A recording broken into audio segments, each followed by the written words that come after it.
कभी कभी इंसान जानता है कि क्या सही है, फिर भी वो गलत कर बैठता है। जैसे किसी को पता है कि झूठ बोलना गलत है, फिर भी वो बोलता है।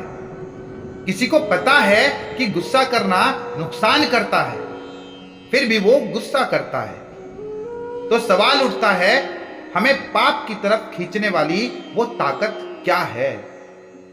अर्जुन ने भी यही सवाल पूछा था श्री कृष्ण से कि मुझे बताइए, जो आदमी जानकर भी बुरे रास्ते पर चल जाए, उसका असली दुश्मन कौन है?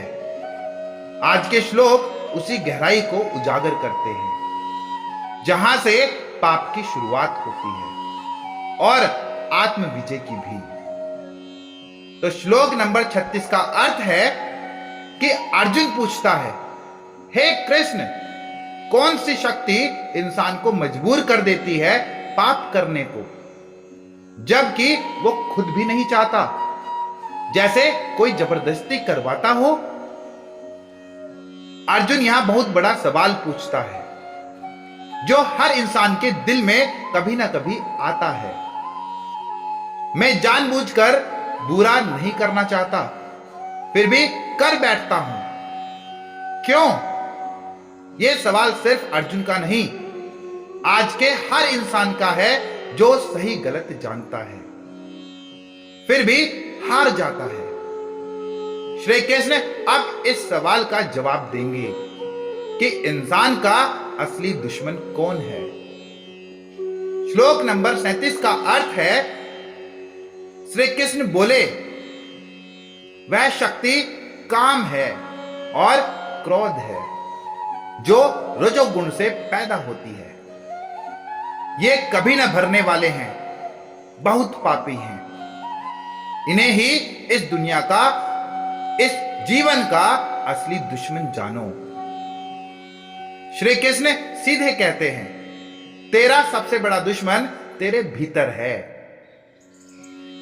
कामना जो कभी खत्म नहीं होती, और जब वो पूरी ना हो तो बन जाती है क्रोध, और फिर कामना आंखों को अंधा कर देती है और क्रोध दिल को जला देता है। यही दो राक्षस हैं जो इंसान को मजबूर करते हैं पाप करने को। इसलिए बाहर के नहीं, भीतर के शत्रु से लड़, यही असली युद्ध है। श्लोक नंबर 38 का अर्थ है, जैसे आग को धुआं ढक लेता है, दर्पण को धूल ढक लेती है और गर्भ को भूण छुपा देता है, वैसे ही ज्ञान को यह कामना ढक लेती है।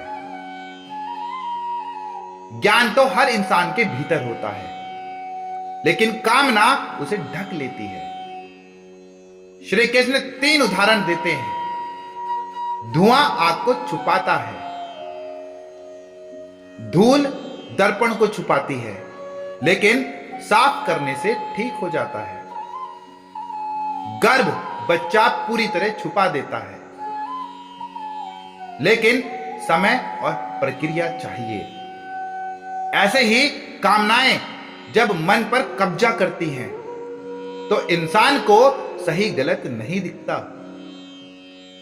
समाधान धीरे धीरे अंदर की सफाई करनी होगी। श्लोक नंबर 39 का अर्थ है, हे अर्जुन, यह कामना रूपी अग्नि ज्ञानी का भी ज्ञान ढक देती है। यह कभी न भरने वाली आग है, जो हमेशा से इंसान का दुश्मन रही है। कोई कितना भी समझदार हो, अगर उस पर कामना हावी हो गई तो वो भी गलत कर बैठेगा। कामनाएं ऐसी आग है जो पेट की भूख से भी ज्यादा जलाती है, जो कभी संतुष्ट नहीं होती, जो इंसान को भस्म कर देती है। श्री कृष्ण चेतावनी देते हैं, इस अग्नि से बचो, ये तुझे बाहर से नहीं अंदर से जलाएगी। श्लोक नंबर 40 का अर्थ है, कि इंद्रियां, मन और बुद्धि, यही इस कामना का ठिकाना है। यही कामना इन तीनों के माध्यम से जीव के ज्ञान को ढक देती है और उसे भ्रमित कर देती है। अब श्री कृष्ण बताते हैं कामना अंदर कहां कहां छुपी रहती है। इंद्रियों में, आंखें, कान, जीभ, त्वचा, मन में इच्छाओं के रूप में और बुद्धि में तर्क और बहानों के रूप में। ये तीनों जब कामना से संक्रमित हो जाते हैं तो इंसान को असली ज्ञान, सच्चाई और विवेक नहीं दिखता। यही वजह है कि इंसान जानकर भी गलत रास्ता चुनता है। तो अगर तुझे जीतना है तो बाहर नहीं, इन्हीं इंद्रियों, मन और बुद्धि को जीतना होगा। तो जीवन में सबसे बड़ा युद्ध किसी बाहरी दुश्मन से नहीं, अपने भीतर की कामना और क्रोध से है। यही वो ताकत है जो ज्ञान को ढक देती है, आत्मा की आवाज को दबा देती है और इंसान को पाप की तरफ धकेल देती है।